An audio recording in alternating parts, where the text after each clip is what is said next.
வாருங்கள். உங்க எல்லாருக்கும் என்னுடைய நமஸ்காரம். ரொம்ப நாளைக்கு அப்புறம் இந்த தினமும் மனமும் நிகழ்ச்சியில உங்க எல்லாரையும் பார்க்கறது எனக்கு எவ்வளவு சந்தோஷமா இருக்கு தெரியுமா? என்னுடைய இந்த முதல் நிகழ்ச்சியா மாலயபட்சத்தை பத்தி உங்களுக்கு சொல்ல போறேன். மாலயபட்சம்னா என்ன, அந்த மாலயபட்சம் எப்ப வருது, இதுல என்ன பண்ணணும், என்ன பண்ணக்கூடாது, எதெல்லாம் உபயோகப்படுத்தணும், எதெல்லாம் உபயோகப்படுத்த கூடாது அப்படிங்கறது எல்லாத்தையும் பத்தி நான் விளக்கமா சொல்றேன். இப்போ பார்ப்போம். மாலயபட்சம் மகாலயம், மகா ஆலயம் அப்படின்னு சொல்வா. லயம், மகாலயம் அப்படின்னா ஒன்று சேருமிடம். இதுல என்ன ஒன்று சேருகிறது? பித்ருக்கெல்லாம் ஒன்று சேருகிற நேரம் தான் இந்த மகாலயம். பட்சம் அப்படின்னா 15 நாள். இந்த புரட்டாசி மாசம், சில சமயம் ஆவணி மாசம் கடைசியிலேயும் பௌர்ணமி வந்துடும்.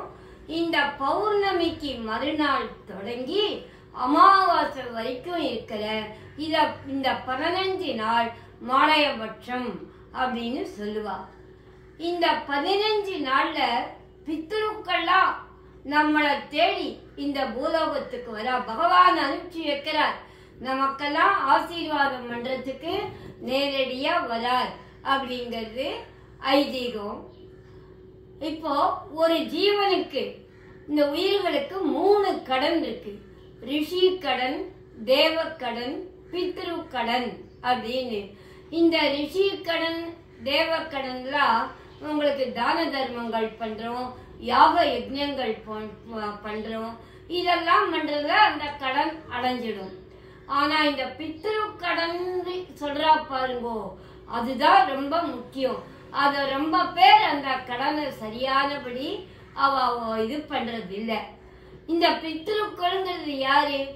நம்ம முன்னோர்கள், நம்மளுடைய அம்மா அப்பா தான் வைகுந்தவாசியான நம்ம பெற்றோர்கள், அவர்களுடைய பெற்றோர்கள், நம்ம ரத்த சம்பந்தம் உடைய உறவினர்கள், இவாள்லாம் தான் நம்ம பித்ருக்கள்னு சொல்லுவோம்.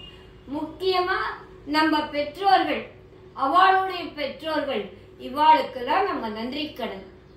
நம்ம இந்த உலகத்துக்கு யார் அறிமுகப்படுத்துறா? அம்மா அப்பா தானே. நான் என்னுடைய அப்பா பேர் இல்லாம நான் யாருன்னு எப்படி தெரியும்? இந்த உலகத்துக்கு என்ன அறிமுகப்படுத்தின அப்பாவுக்கு நான் நன்றி கடன் பண்ண வேண்டாமா? அதுதான் பித்ருக்கடன்கள். எப்படி பண்றது? அந்த பித்ருக்களுக்கு வருஷம் எந்த மாசத்துல எந்த திதியில போனாலோ அவளுக்கு நம்ம தவசம் பண்றோம், சிரார்த்தம் பண்றோம், எல்லாம் பண்ணி அவளை திருப்திப்படுத்துறோம்.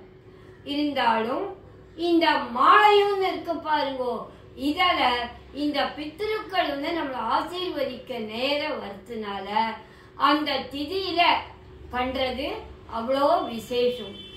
இன்னும் சில பேர் இருக்கா, நிறைய பேர் அவளால தவசம் பண்ண முடியறது இல்ல. சந்தர்ப்ப சூழ்நிலை, அவ இருக்கிற இடம், இந்த காரணங்கள்னால பண்ண முடியாத போறது. சில பேருக்கு அந்த திதிகள் மறந்து போயிடுறது. இப்போ இந்த மாலயபட்சத்துல அதனாலதான் கொடுக்கணுங்கிறது. இதுல பிராமணா மட்டும் இல்ல, பிராமணா இல்லாத இந்த உலகம் பூரா இருக்கிற இந்த இந்துக்கள் எல்லாருமே அவர்களுடைய முன்னோர்களுக்கு இந்த மாலயத்துல திதி கொடுக்கிற வழக்கத்தை வச்சுட்டு இருக்கா. அது எவ்வளவு பெருமை பாருங்க நம்ம இந்து மதத்துக்கு. இதுதான் நம்ம மதத்தோட சிறப்பு.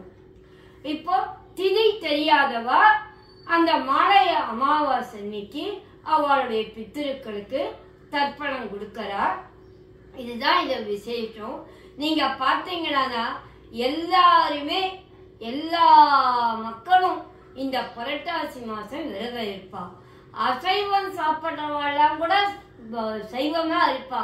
அவ என்னமா வீடெல்லாம் அலம்பி தள்ளி சுத்தமா வச்சுண்டு இந்த மாலயபட்சத்திலையும் இந்த புரட்டாசி மாசத்துலயும் நல்லா சாஸ்திரங்கள்ல என்ன சொல்லியிருக்கோ அந்த நியமனப்படி இருக்கா. இதுதான் ரொம்ப விசேஷம். அதனாலதான் இந்த பித்ரு கடன் ரொம்ப முக்கியம் அப்படின்னு இந்த 15 நாள்ல சொல்றது. இந்த 15 நாள்லயும் முக்கியமான தினம் மகாபரணி மத்தியாஷ்டமி.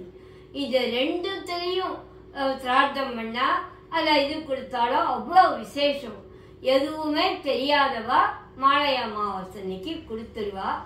இப்ப நமக்கெல்லாம் தெரியும், அதனால நம்ம அவாவா பெரியவா எந்த திதியில பண்ணாலும் அன்னைக்கு கொடுக்கணும். இந்த மாலயத்துல என்ன ஒரு ஸ்பெஷல்னு கேக்குறீங்களா? எத்தனையோ பேர் நம்ம ஆத்துல சந்ததி இல்லாத நம்ம உறவுக்காராலே நம்ம ரத்த சம்பந்தம் உடையவாளே சந்ததி இல்லாம வைகுந்தத்துக்கு போயிருப்பா, விபத்துக்கள்ல போயிருப்பா.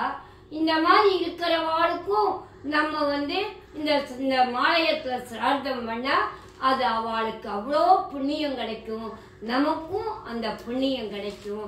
அதுதான் இந்த மாலயத்தோட ஸ்பெஷல். சரி, இதெல்லாம் நம்ம பண்றோம். இன்னும் எங்கேயோ சில பேர் அவளுக்கு ஒண்ணுமே வசதி இல்லை, பண்ண முடியல அப்படின்னாலும் நீங்க கவலைப்பட வேணாம். இந்த மாலயத்துக்கே ஒரு பெரியவாளும் சாஸ்திரமும் என்ன சொல்லியிருக்காங்க, தான தர்மம். நம்மளால எவ்வளவு முடியுமோ அவ்வளவு தான தர்மம் பண்ணணும். நிறைய நம்மளால முடிஞ்ச வரைக்கும் அதை கூப்பிட்டு நம்ம ஆத்துல சாதம் போடுறது ரொம்ப விசேஷம். அப்புறம் வாயில்லா ஜீவன்களுக்கெல்லாம் நம்ம ஆகாரங்கள் வாங்கி கொடுக்கணும். இந்த தான தர்மங்கள் தான் நம்ம 15 நாளும் அந்த பித்ருக்களை நம்ம திருப்திப்படுத்த புண்ணியம். அவளுடைய ஆசீர்வாதம் நமக்கு எப்பவும் கிடைக்கும். அவள்லாம் காத்துட்டு இருக்கா. நம்ம அவளை அவளுக்கு இது பண்ணணும், அவளை விசேஷமா நம்ம கூப்பிட்டு எல்லாம் பண்ணணும், அவளை நினைக்கணும் அப்படிங்கறதுதான் அவளோட இது. அதனால இந்த பித்ருக்களுக்கு விசேஷமான இது பட்சம் மாலயபட்சம். இந்த வருஷம் இப்ப 7ஆம் தேதி ஞாயிற்றுக்கிழமை அன்னைக்கு சந்திர கிரகணமும் வருது. அன்னைக்கு மறுநாள் திங்கட்கிழமையிலேருந்து ஆரம்பிக்கிறது. திங்கட்கிழமை ஆரம்பிச்சு செப்டம்பர் 21 ஞாயிற்றுக்கிழமை அமாவாசை வருது. அது முடிய மாலயபட்சம். இந்த வருஷம் ரொம்ப விசேஷம். ஆரம்பிக்கிறது திங்கட்கிழமை, சந்திரனுக்குரிய நாள், பௌர்ணமி சந்திரனுக்குரிய நாள் தானே. ஞாயிற்றுக்கிழமை அமாவாசை, சூரியனுக்கு ஏத்த நாள் ஞாயிற்றுக்கிழமை. அதனால இந்த வருஷம் ரொம்ப விசேஷம் இந்த மாலயபட்சத்துக்கு. இந்த மாலயபட்சத்துல நம்ம சில நியமங்கள் இருக்கு. என்ன கரிகாய் சேர்த்துக்கலாம், என்ன கரிகாய் சேர்த்துக்க கூடாதுன்னு. ஃபர்ஸ்ட் நம்ம சாஸ்திரத்தை பார்க்கலாம், அதுக்கப்புறம் இதுல இருக்க அறிவியலை பத்தி சொல்றேன். இந்த கரிகாயெல்லாம் நான் இங்க வச்சிருக்கேன் பாருங்க. பொதுவா நம்ம சிரார்த்தத்துக்கு என்ன பண்ணுவோமோ அந்த கரிகாயெல்லாம் சேர்த்துக்கலாம் இந்த 15 நாளும். இப்ப பூசணிக்காய் பாருங்க, இந்த வெள்ளை பூசணிக்காய், இந்த மஞ்சள் பூசணிக்காய், அதுக்கப்புறம் பாவக்காய், கொத்தவரங்காய், வாழைக்காய், வாழைத்தண்டு, இதோ வெள்ளரிக்காய், புடலங்காய், அவரைக்காய், வெண்டைக்காய், சேப்பங்கிழங்கு.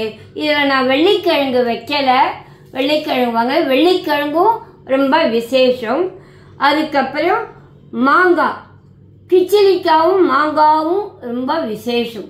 விளாங்காய், கிச்சிலிக்காய், மாங்காய், இது சுண்டக்காய், சுண்டக்காவும் சேர்த்துக்கணும்.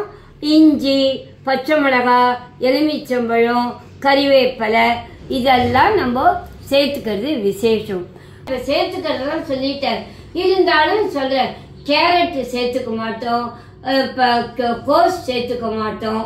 இத முருங்கைக்காய், முருங்கைக்காய் நான் என்னோட சேனல்ல வெங்காயம், முருங்கைக்காய், இது நோ கார்லிக், நோ ஆனியன் அப்படின்னு சேர்த்துக்கிறது இல்லை.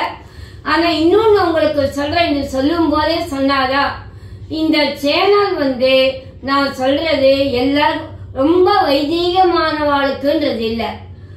அதாவது வைதீகமாவும் இருக்கணும், அதே சமயத்துல காலத்துக்கு ஏத்த மாதிரி இருக்கணும், நம்ம எல்லைய மீறாம இருக்கணும். அந்த மாதிரிதான் நான் விசேஷமா எல்லாருக்கும் நான் பொதுவா சொல்றேன். அதனால ஒரு வைதீகமா இருக்கிறவா இருக்கட்டும், அவ இன்னும் சிலதெல்லாம் கூட சேர்த்துக்க மாட்டா. நான் பொதுவா இப்ப பாருங்க, கொத்தமல்லி, தக்காளி பழம் அது சேர்த்துக்கிறது. அது இல்லாம நமக்கு தடுக்கவே முடியாது. ஆபீஸ் போறவா பசங்கன்னு இருக்கு, அதெல்லாம் சேர்த்துக்கும் போது நீங்க சிரார்த்தம் பண்ற அன்னைக்கு, திதி கொடுக்கற அன்னைக்கு சேர்த்துக்காதீங்க. மற்ற நாள்ல எல்லாம் நம்ம சேர்த்துக்கலாம்.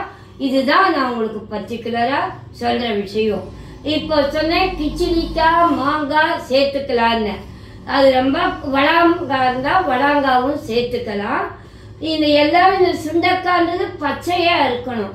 நம்ம அது சேர்த்துக்கிறது காஞ்ச சுண்டக்காயோ உப்புல போட்ட முருங்கைக்காயோ நம்ம சேர்த்துக்க கூடாது. இதெல்லாம் நம்ம தளிகையில சேர்த்துக்கணும். இதுதான். இப்ப இந்த 15 நாள்லயும் முக்கியமா பெருங்காயம் சேர்த்துக்க கூடாது. தக்காளி பழம் கொத்தமல்லி சேர்த்துக்கிறவா சிரார்த்த தினத்தை தவிர மற்ற நாள்ல சேர்த்துக்கலாம். தோரம்பருப்பு அதே மாதிரி சேர்த்துக்கிற வழக்கம் உண்டு. அதுவும் நமக்கு சிரார்த்தத்தன்னைக்கு அதை சேர்க்க வேண்டாம்.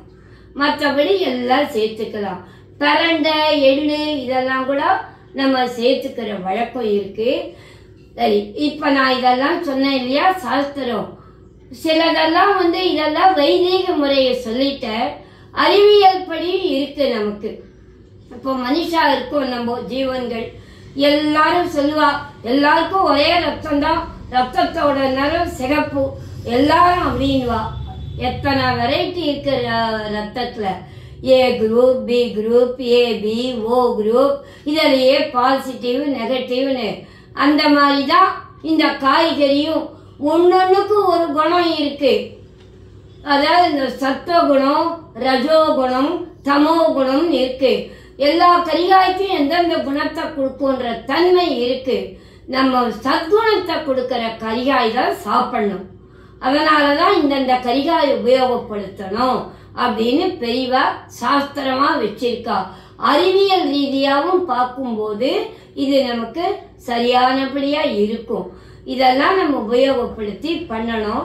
இப்ப மாலைய பட்சத்துல எது பண்ணணும் எது பண்ணக்கூடாதுன்னு சொன்ன. முக்கியமா பண்ணக்கூடாது தெரியுமா, நம்ம வெளியிடத்துல சாப்பிடக்கூடாது. அது ரொம்ப விசேஷம். இப்போ வெளியிடத்துல சாப்பிடாம முடியுமான்னு கேட்பீங்க. இது கூட அறிவியல் காரணம் தான். இந்த புரட்டாசி மாசம் மழையும் வரும், வெயிலும் அடிக்கும். இந்த வியாதி டெங்கு, இன்ஃபுளுயன்சா இந்த மாதிரி ஜுரங்கள்லாம் இந்த இப்பதான் ஆரம்பிக்கும். ஏன்னா மழை வேற பெய்யறதுனால இப்ப இந்த நமக்கு உடம்புல நோய்கள் வர இது இருக்கு. அதனாலதான் பெரியவா என்ன பண்ணா இந்த மாதிரி மாலையபட்சம் வரும்போது வெளியிடத்துல சாப்பிடாத அப்படின்னு சொல்லியிருக்கா. வேற ஒரு அறிவியலும் பாருங்க, அறிவியலும் சாஸ்திரமும் ஒண்ணுக்கு ஒண்ணு எப்படி கை கோத்துன்னு இருக்க பாருங்க. அதனாலதான் ஆண்டாள் சொன்னா மேலையார் செய்வனகள் வேண்டுவன கேட்டியே அப்படி இருக்கா. சிலதெல்லாம் நம்ம பெரியவா சொன்னபடி கேட்கணும், சிலது நம்ம காலத்துக்கு ஏத்த மாதிரி மாத்திக்கணும். எல்லாமே நம்ம கலந்து யோசிச்சு பண்ணணும். இதுதான் மாலையபட்சத்துக்கு உண்டான இது. இந்த வாட்டி கரெக்டா 8ஆம் தேதி தொடங்கி 21ஆம் தேதி முடியுது. உங்களால முடிஞ்சத தான தர்மங்கள் பண்ணுங்கோ. எல்லாரையும் சந்தோஷமா வச்சுக்கோங்க. முக்கியமா யார் வந்தாலும் சாப்பிட கூப்பிடுங்க. வாங்க சாப்பிடுங்கன்னு சொல்லுங்க. நம்மளை எரியாம நம்மளை சோதிக்கிறதுக்கு பெரியவாளா எந்த ரூபத்திலையும் வரலாம். நம்ம ஆத்தை தேடி நம்மளை தேடி அவளுக்கெல்லாம் அவளை எப்படி கிரமமா உபசரிக்கணுமோ அந்த மாதிரி உபசரிச்சு அனுப்புங்க. பெரியவாளை நம்ம மறக்க கூடாது. நம்ம பித்ருக்கள் தான் முக்கியம் அப்படிங்கறத தெரியப்படுத்துற ஒரு பட்சம் தான் இந்த மாலையபட்சம். என்ன நேயர்களே, மாலையபட்சத்தை பத்தி நீங்க எல்லாம் தெரிஞ்சிருந்தீங்களா? இனிமே நாளையிலிருந்து மாலையபட்சத்துக்கு என்ன தளிகையெல்லாம் பண்றது, எப்படி பண்ணணும் அப்படிங்கறத பத்தி நான் ஒன்னொன்னா உங்களுக்கு காமிக்கிறேன். மறுபடியும் உங்க எல்லாருக்கும் என் நமஸ்காரத்தை சொல்லி நான் விடைபெறுகிறேன். இந்த வீடியோ உங்களுக்கு பிடிச்சதால கண்டிப்பா ஷேர் பண்ணுங்க. ஏன்னா சந்தேகம் இருந்தாலும் கேளுங்க. உங்களுடைய சந்தேகத்துக்கு விடை சொல்றதுதான் என்னுடைய வேலை. மீண்டும் உங்களை சந்திக்கும் வரை உங்கள் கனகா பாட்டி.